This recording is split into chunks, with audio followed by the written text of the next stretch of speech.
Some men get midlife crises. I got a wife with suspicious lingerie receipts and a phone glued to her hand like it was dispensing $100 bills. My name's Mason Reddan, and at 36, I thought I'd figured out the construction business, marriage, and life in general. Turns out, I was about as accurate as a drunk surveyor with a broken level. The first sign something was wrong came on a Tuesday morning in March. Jade, my wife of 8 years, stood in our kitchen wearing a black lace number that definitely wasn't from Target. She'd always been beautiful. Sharp features, auburn hair that caught light like copper wire, and legs that could stop traffic on Route 95. But this morning, she looked like she was auditioning for a role I hadn't heard about. "New outfit?" I asked, sipping coffee from my favorite mug, the one that said, "World's Okayest Husband." Seemed prophetic now. "Oh, this old thing?" She tugged at the hem of a skirt that cost more than my weekly grocery budget. "Just thought I'd dress up for the Henderson presentation." Right, because pharmaceutical sales definitely required thongs and push-up bras. I'd been married long enough to know when my wife was lying, and Jade was spinning tales like a politician during election season. "Henderson's that important, huh?" "Very important." She grabbed her purse, also new I noticed, and kissed my cheek with lips that tasted like expensive gloss. "Might run late tonight. Don't wait up." And there it was. The first crack in the foundation of our marriage, small but deep enough to let the rot in. I watched her drive away in her silver Honda, then grabbed my work clothes and headed to the construction site where I estimated costs for Brennan and Associates.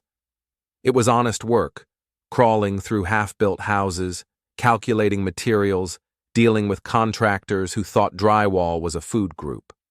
But it paid the bills and kept me grounded in reality. My foreman, Dex Morrison, was already on site when I arrived.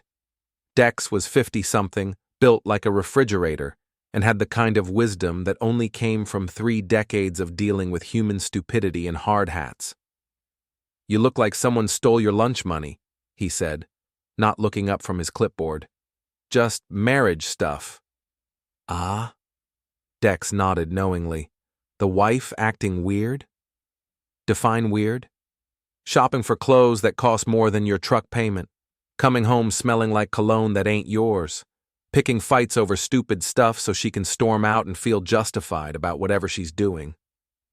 I stared at him. "You psychic or something?" "Nah, just been married 4 times. You learn the signs." He finally looked up, his weathered face serious. "Question is, what you gonna do about it?" That was the million-dollar question, wasn't it? Part of me wanted to confront Jade directly, demand answers, maybe even follow her to see where she was really going. But another part, the part that had been taking hits for months without realizing it, wanted to be smart about this. Patient. Strategic. "Nothing yet," I said. "Just gathering information." Dex grinned. "Smart man. Never play your hand until you know what cards the other guy's holding." The next few weeks confirmed my worst suspicions. Jade's business trips became more frequent. She started working out at a new gym across town, Marco's Fitness, a flashy place with neon lights and motivational posters that looked like they were designed by someone who'd never seen the inside of a real gym. She bought new perfume, something expensive and musky that made our bedrooms smell like a hotel room. But the real evidence came on a Friday night when she thought I was asleep. Her phone buzzed with a text, and in the blue glow of the screen, I saw a name that made my stomach drop. Marco D. The message was simple. "Can't wait for tomorrow night. Wear the red dress." I lay there in the dark, listening to my wife's breathing, and felt something cold settle in my chest. Not anger, not yet. Something worse. Disappointment. The kind that comes when you realize the person you trusted most in the world has been lying to your face for months. The next morning, Jade announced another work trip. "Where to this time?" I asked, not looking up from my newspaper. "Springfield, big conference. Might be gone all weekend." "On a Saturday?" Pharmaceutical world never sleeps, honey. She kissed the top of my head, and I caught that expensive perfume again. Love you. Love you too, I lied. After she left, I sat in our kitchen, with the mortgage we split, and the coffee maker we'd bought together, and the little herb garden she'd planted last spring, and tried to figure out when everything had gone wrong. Was it gradual? Had I missed signs? Or had Jade just woken up one morning and decided that 8 years of marriage wasn't enough anymore? My phone rang, interrupting my spiral into self-pity. The caller ID showed a name I hadn't seen in months, Calla Torrin, Jade's younger sister. Hey, Calla, what's up? Mason, hi. Listen, I know this is weird, but I need to ask you something. Her voice was tight, controlled. Calla was a divorce mediator, used to handling delicate situations, but something in her tone set off alarm bells. Shoot. Is Jade seeing someone? The question hit me like a sledgehammer to the chest. Why would you ask that?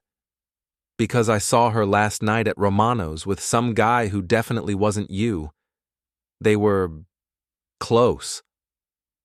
Romano's, the Italian place downtown where we'd had our first anniversary dinner, where Jade had told me she wanted to spend the rest of her life with me. The irony was so thick you could cut it with a butter knife. What did this guy look like? Tall, dark hair, built like a gym rat, wearing a leather jacket that probably cost more than my car payment. Marco. Had to be. Calla, can I ask you something? Sure. You want to come over? I think we need to talk. There was a long pause. Yeah, I think we do. An hour later, Calla stood on my doorstep with an overnight bag and an expression that could have frozen hell. She was 31, 3 years younger than Jade, but where Jade was all sharp angles and calculated beauty, Calla had a softer look that hid a steel core. She'd built her career on helping people navigate the worst moments of their lives, and right now she looked like she was ready to navigate mine. So, she said, settling into our living room with a cup of coffee, how long have you known? Couple weeks. You? Longer. She stared into her mug. Mason, there's something you need to know about my sister. Something that happened a few years ago. I waited. Remember when I was engaged to David, the wedding that got called off at the last minute? I nodded. It had been a big drama in the family. Calla had been devastated, though she'd never talked about what happened.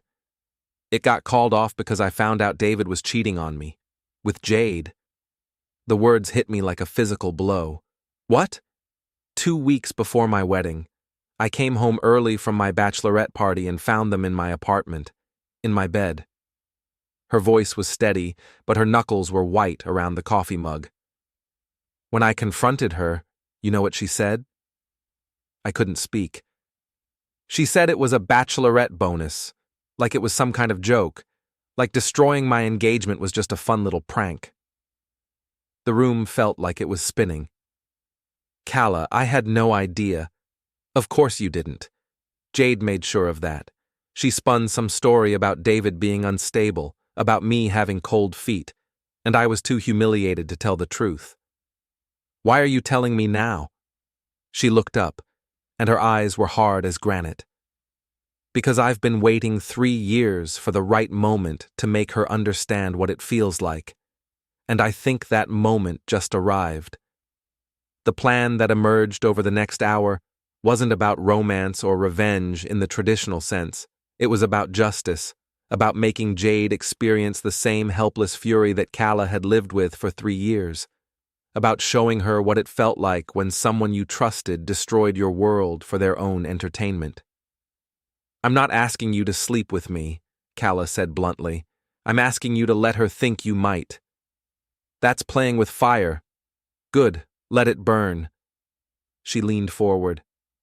Mason, my sister has spent her entire life taking whatever she wants and laughing when people get hurt. She destroyed my engagement like it was a game. Now she's destroying your marriage the same way. Don't you think it's time she learned what consequences feel like? I thought about Jade's lies, her expensive new clothes, the way she'd kissed my cheek while planning to spend the weekend with another man. What did you have in mind? I stay here while she's gone. Nothing happens between us, but when she comes back and finds me here, she'll assume the worst, just like I did when I found her with David. And then? Then we let her paranoia do the rest. She'll drive herself crazy wondering what we did, how long it's been going on, whether you've been planning this. She'll know exactly how I felt. It was elegant in its simplicity, and completely legal. What about after? When she finds out the truth? Calla's smile was sharp as a knife. By then, you'll have all the evidence you need for the divorce. I'll testify about her pattern of betrayal. She'll lose the house, the car, most of the assets, and she'll know it was her own behavior that caused it. I looked around our living room, the couch we'd picked out together, the coffee table Jade had insisted on even though it was too expensive, the framed photos of happier times that now looked like evidence of a crime. She's going to be furious. Good. Maybe she'll finally understand what fury feels like. That night, Calla made dinner while I worked on paperwork. It felt strange having another woman in my kitchen, but not wrong. Calla was easy company, intelligent, funny in a dry way that reminded me why I'd always liked her better than Jade's other relatives. She told stories about her mediation cases, carefully anonymized but hilarious in their absurdity. So this guy, she said, stirring pasta sauce, wants to keep the house, the cars, the boat, and the dog, but he's willing to let his wife have the goldfish. Generous of him, right? What did you tell him?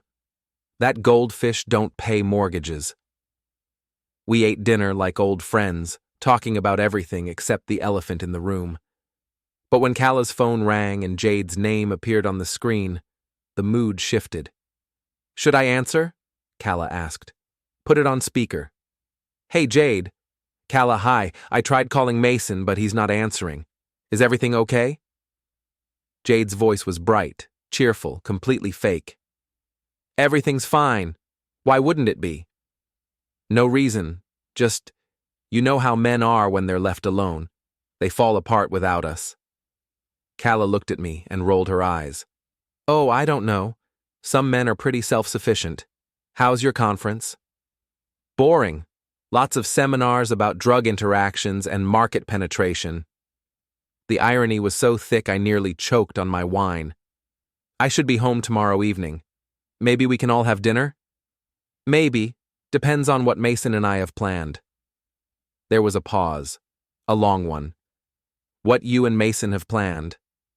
Well, we've been having such a nice time together. It's been years since we really talked, you know. He's different than I remembered. Another pause. Different how? Funnier. More attentive. I'd forgotten what good company he is. I could practically hear Jade's brain working through the phone. Are you staying there? Just for the weekend. Mason invited me after David and I broke up. Again. He thought I could use some friendly support. David and you broke up again? Jade's voice went up an octave. When? Last week. Caught him cheating. Again. Calla's voice was perfectly neutral, but her eyes were locked on mine. Funny how some people never change. Calla, I'm so sorry. Don't be. I'm learning to appreciate honesty in relationships. It's refreshing to spend time with someone who actually means what he says. The silence stretched so long, I thought the call had dropped. Finally, Jade spoke.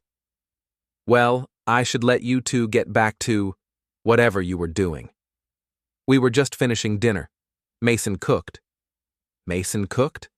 Spaghetti carbonara. It was delicious, very intimate. After Jade hung up, Calla and I sat in the kitchen, staring at each other. Think she bought it? I asked. Hook, line, and sinker. She'll be calling every hour now, trying to figure out what's happening. She was right. My phone rang 3 more times that evening, twice from Jade, once from a number I didn't recognize but suspected was Marco. I didn't answer any of them. The next morning, Calla made coffee, and we sat on the back deck, enjoying the early spring sunshine.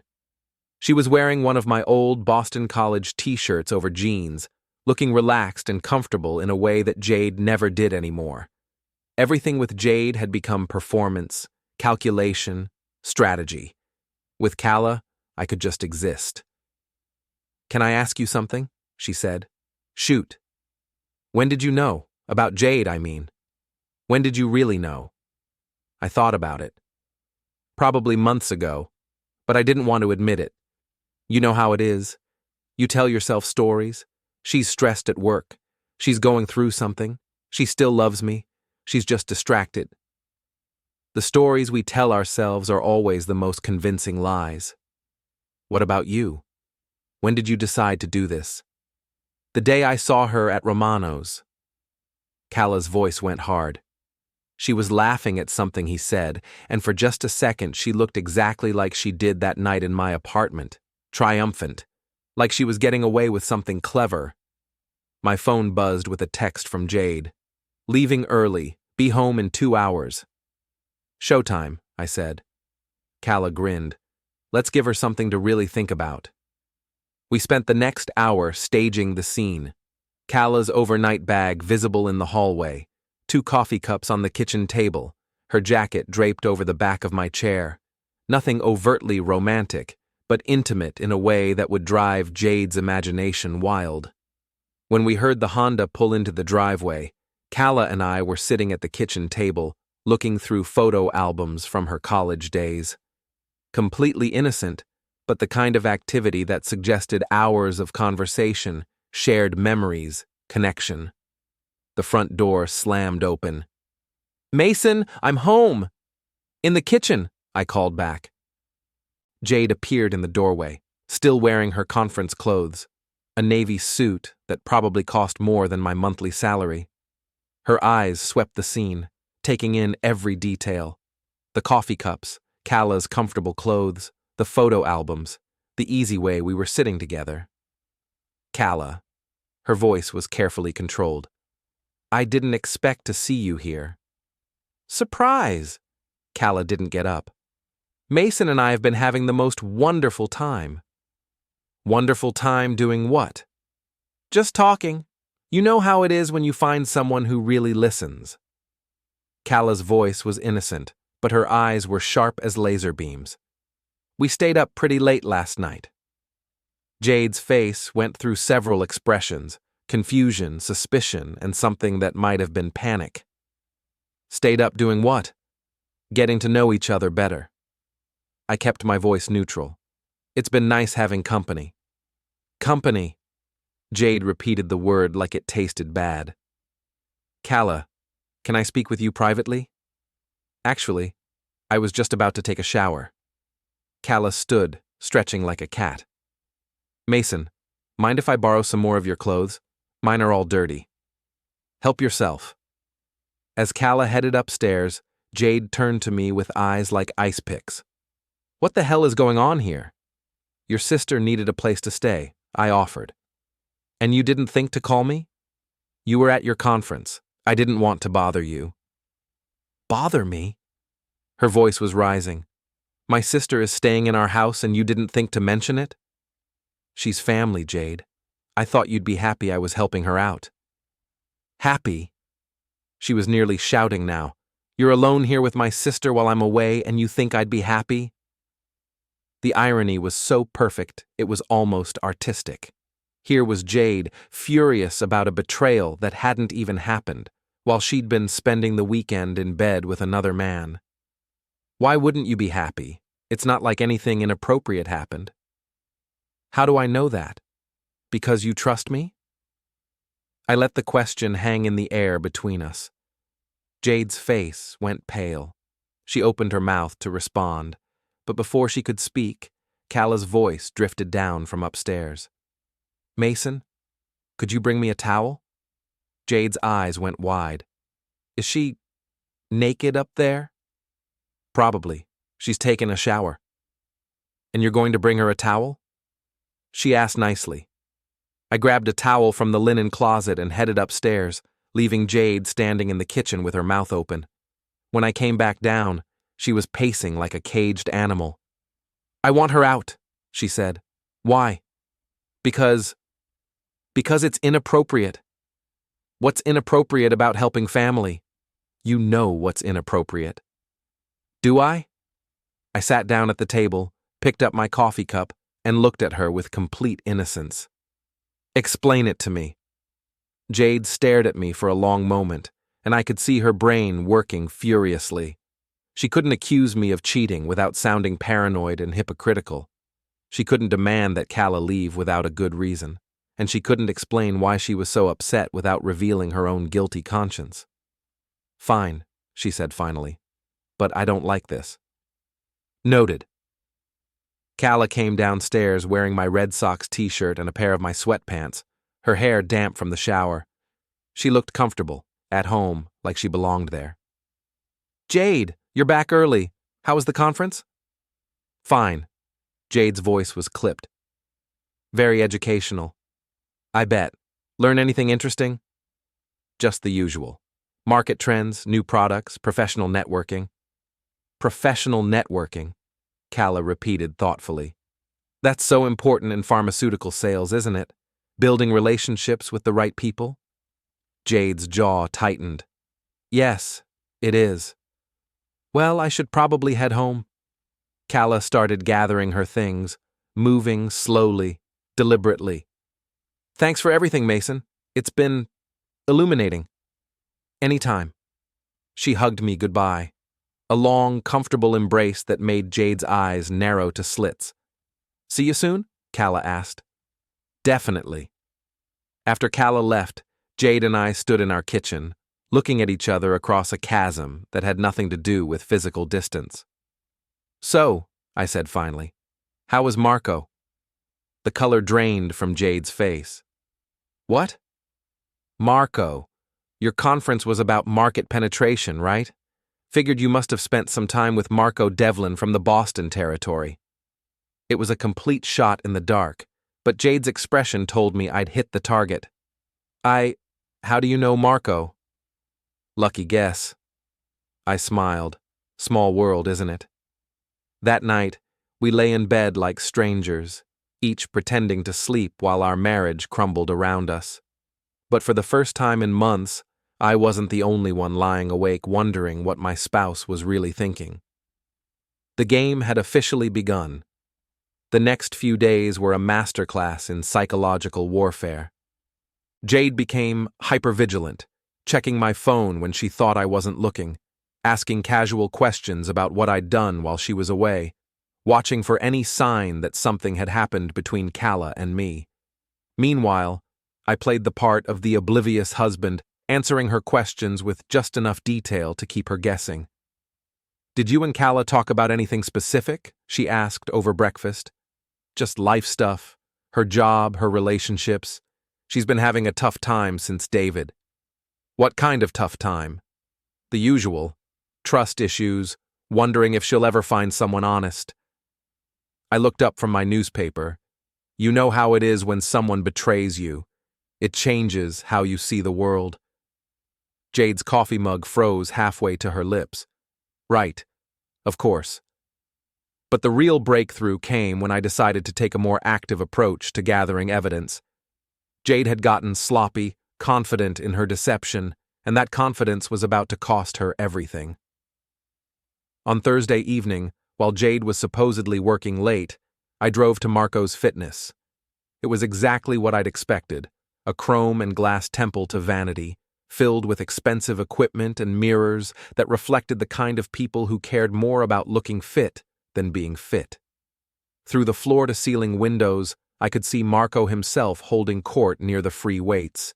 He was everything Jade's description had suggested: tall, dark-haired, built like a linebacker who'd discovered protein powder and hair gel. He wore a tank top that showed off arms covered in tribal tattoos and a smile that probably worked on women who were impressed by leather jackets and expensive watches. I sat in my truck across the street and waited. Sure enough, at 8:30, Jade's Honda pulled into the parking lot. I watched my wife of 8 years walk into another man's gym like she owned the place, watched Marco light up when he saw her, watched them embrace like lovers who'd been apart for years instead of days. My phone was already recording when they came back outside an hour later. The video quality wasn't perfect, but it clearly showed Jade getting into Marco's black Lexus, clearly showed them kissing in the front seat before driving away together. I followed at a distance, my construction experience with site surveillance coming in handy. They went to the Marriott downtown. Not exactly creative, but effective. I parked across the street and waited until I saw them check in together. Jade's body language relaxed and familiar in a way that suggested this wasn't their first time. The next morning, I called in sick to work and drove to Cala's office. She worked in a converted brownstone in the historic district, the kind of place that specialized in civilized discussions about uncivilized endings. Her receptionist, a middle-aged woman with kind eyes and a knowing smile, showed me into Cala's office. Mason. Cala looked up from a stack of legal documents. This is unexpected. I have something to show you.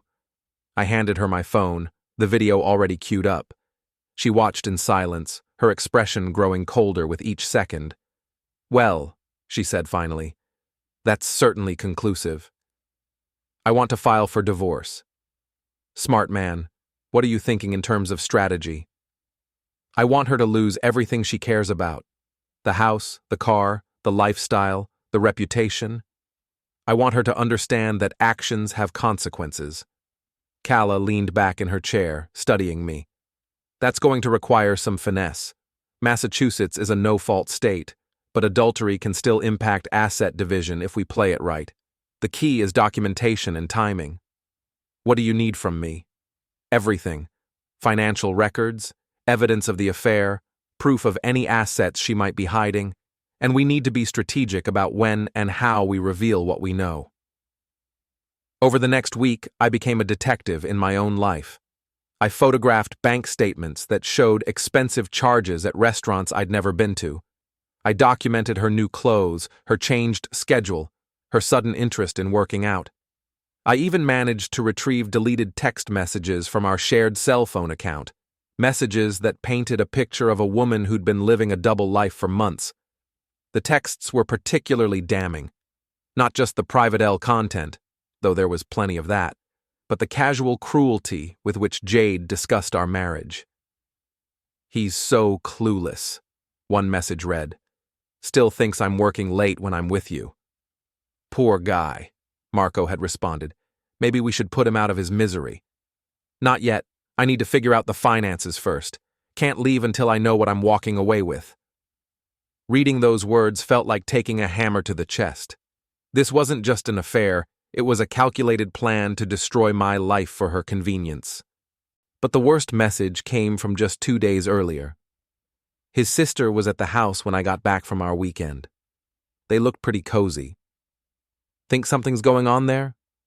I don't know, but if it is, it might actually work in my favor. Easier to claim he's the one who cheated. So that was her game. She was planning to flip the script, make me the villain in our divorce story. It was brilliant, ruthless, and completely in character for the woman who destroyed her sister's engagement for fun. Too bad for her that I'd already thought 3 moves ahead. On Friday afternoon, I called Jade at work. Hey honey, what's up? I was thinking we should have dinner tomorrow night. Somewhere nice. It's been too long since we really talked. There was a pause. Tomorrow night? I thought you were working on the Henderson project this weekend. Finished early. Come on, when's the last time we had a proper date? Okay, sure. Where did you have in mind? Romano's. 7 o'clock. I'll make reservations. Another pause. Romano's? That's expensive. You're worth it. After I hung up, I called Cala. It's time, I said. You sure you're ready for this? She's planning to claim I cheated with you. Found the texts. Of course she is. Cala's voice was ice cold. Classic Jade. When in doubt, blame someone else. So we give her what she wants. Sort of. The plan was elegant in its simplicity. Jade would arrive at Romano's to find me having dinner with Cala. Not romantic, but intimate enough to confirm her worst suspicions. She'd cause a scene, probably accuse us of having an affair, and in her anger, she'd reveal more than she intended about her own guilt. Meanwhile, I'd be recording everything. Saturday evening, Calla and I arrived at Romano's 30 minutes early. We chose a table with a clear view of the entrance and settled in to wait. Calla wore a simple black dress that was elegant without being flashy. I'd put on my best suit, the one I'd worn to our wedding. "You know she's going to be furious," Calla said, sipping her wine. "Good. Fury makes people stupid. And stupid people make mistakes." "Exactly." At 7:15, Jade walked through the door of Romano's looking like she was ready for battle. She'd dressed carefully. A red dress that hugged every curve, heels that added 4 inches to her height, makeup applied with surgical precision. She looked beautiful, dangerous, and completely unprepared for what she was about to see. Her eyes found our table immediately. For a moment, she just stood there, frozen in the doorway like a deer in headlights. Then her face went through a series of expressions: confusion, disbelief, rage, and finally, calculation. She walked over to our table with the measured stride of a predator approaching prey. "Well," she said, her voice carrying across the restaurant, "isn't this cozy?" "Jade." I looked up with apparent surprise. "You're early." "Am I? Or are you just hoping I wouldn't show up at all?" "Why wouldn't I want you to show up? It's our date night." "Our date night?" She gestured at Calla.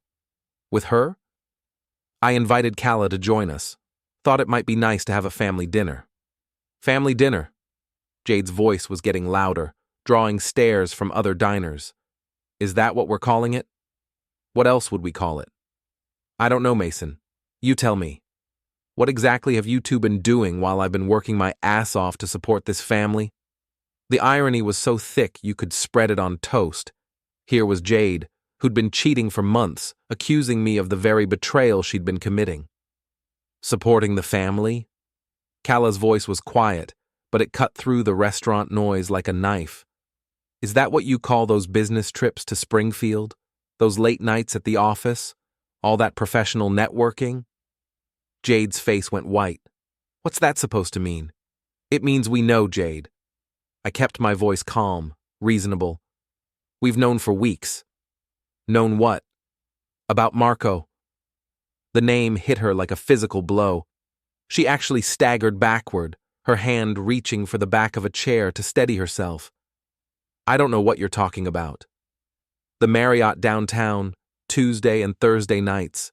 The new lingerie, the expensive dinners, the weekend conferences that don't exist." I pulled out my phone, showed her the video of her getting into Marco's car. "Should I keep going?" Jade stared at the phone screen, watching her own betrayal played back in high definition. When she looked up, her face was a mask of fury and desperation. "You followed me? You spied on me?" "I documented evidence of adultery for divorce proceedings. There's a difference." "Divorce?" The word came out as a whisper. "Did you think I'd just sit there forever while you destroyed our marriage? While you planned to take half of everything I've worked for and blame me for your cheating? How did you—" She stopped herself, but it was too late. "How did I know about your plan to claim I was having an affair with Calla? The same way I know about everything else. You got careless, Jade. Overconfident." She looked around the restaurant, suddenly aware that every eye was on us, that her public humiliation was being witnessed by dozens of strangers. Some of them were even recording with their phones. "You bastard!" she hissed. "You planned this!" I learned from the best. I stood up, threw some money on the table. "Calla, we should go. I think Jade needs some time to process this." "Wait." Jade grabbed my arm as I walked past. "We can work this out. It doesn't have to be like this." I looked down at her hand on my sleeve, then up at her face. For just a moment, I saw the woman I'd married 8 years ago. Vulnerable, scared, human. Then I remembered the text messages, the lies, the casual cruelty with which she'd planned to destroy my life. Actually, it does. I gently removed her hand from my arm. You made sure of that when you decided our marriage was a game you could win. As Kala and I walked toward the exit, Jade's voice followed us across the restaurant. This isn't over, Mason. You can't just walk away from 8 years. I turned back one last time. Watch me. Outside, in the cool evening air, Kala and I stood on the sidewalk and looked at each other. How do you feel? She asked. Like I just woke up from a very long nightmare. Good. Because now the real work begins. She was right. The confrontation at Romano's was just the opening move. The divorce, the asset division, the legal battles, all of that lay ahead. But for the first time in months, I felt like I was in control of my own life. My phone buzzed with a text from an unknown number. You're going to regret this. Marco, probably. Or maybe Jade using his phone. Either way, it was exactly the kind of mistake that would help my case. I showed the text to Kala. She smiled. Threatening communications during divorce proceedings. That's going to cost them. How much? Everything. 3 months later, I sat in the same courthouse where Kala mediated other people's divorces, watching my own marriage officially end. Jade had fought hard, hired an expensive lawyer, tried every trick in the book to salvage something from the wreckage. But the evidence was overwhelming, her credibility was shot, and her own text messages had provided a roadmap of her deception. In the end, she walked away with almost nothing. The house was mine. I'd been making the mortgage payments anyway. The cars, the savings, the retirement accounts, all mine. She got her clothes, her jewelry, and the knowledge that her reputation in our small community was permanently destroyed. Marco hadn't fared much better. His wife had filed for divorce the day after the Romano's incident went viral on social media. His gym was struggling as clients fled the drama. Last I heard, he was working at a big-box fitness chain in New Hampshire, his days of leather jackets and expensive watches long behind him. As for Kala and me, we'd become genuine friends through the process, bonded by shared experience and mutual respect. Nothing romantic ever developed. We were both too smart and too damaged for that. But sometimes we had dinner together, two survivors comparing notes on the wreckage of their former lives. Any regrets? She asked one evening over coffee. About the divorce? No. About the way I handled it? I thought for a moment. Maybe I could have been more direct from the beginning. Confronted her as soon as I knew. And given her time to hide assets and plan her defense? No, you did it right. You let her think she was winning until the moment you revealed she'd already lost. What about you? Any regrets about helping me? Kala's smile was sharp as winter moonlight. The only regret I have is that it took 3 years to balance the scales. Think she learned anything from this? People like Jade don't learn. They just find new victims. She raised her coffee mug in a toast, but at least now she knows that some of us fight back. 6 months after the divorce was finalized, I was working on a new construction project when Dex approached with a newspaper tucked under his arm. You might want to see this, he said. The headline read, Local Woman Arrested for Insurance Fraud. Below it was a photo of Jade being led away in handcuffs, her face hidden behind her hands. According to the article, she'd been caught filing false claims with her employer's insurance company, inflating medical expenses and claiming reimbursement for treatments that never happened. The investigation had been triggered by her erratic behavior following her divorce and her desperate need for money to maintain her lifestyle. Guess she never learned to live within her means, Dex observed. Guess not. I folded the newspaper and went back to work. There was no satisfaction in seeing Jade's continued downfall, no sense of victory or vindication. Just the quiet relief that comes from knowing you've closed a chapter of your life and moved on to something better. That evening, I called Kala and told her about the arrest. I can't say I'm surprised, she said. Jade always thought the rules didn't apply to her. Think this is the end of it? For us? Yes. For her? Probably not. She'll blame everyone but herself, learn nothing from the experience, and eventually find new ways to destroy her own life. And we'll be free, finally, completely free. I hung up the phone and looked around my house now, legally and morally. It felt different than it had during my marriage.